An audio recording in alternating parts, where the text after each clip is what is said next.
Welcome to the Slop Temple. We pray this video helps. You're starting immediately.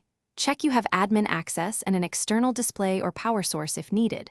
On Windows Open Control Panel, right arrow power options. On macOS, decide between system settings or terminal tools. On Linux, prepare to edit Logend. Conf. Once ready, identify vendor power utilities and BIOS lid behavior options because they often override OS settings.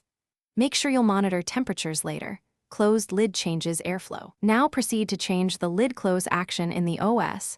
Don't skip this step. Now change the specific behavior. On Windows, set when I close the lid to do nothing for both battery and plugged-in profiles, then adjust advanced power settings to disable hybrid sleep. On Linux, edit /etc/systemd/logend. Conf and set handle lid switch equals ignore, then sudo systemctl restart systemd logend. On Mac OS, use the caffeinate tool for temporary prevention or ensure external display and power are connected so the finish by testing. Close the lid with an external keyboard or mouse plugged in and verify you can wake the laptop and that displays remain active. Make sure to monitor temperatures. Closed lids can trap heat, so use a stand or keep vents clear.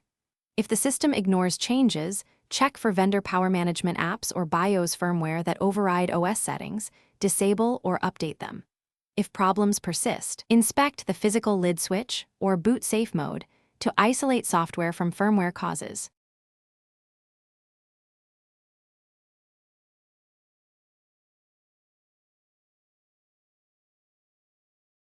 Thanks for watching.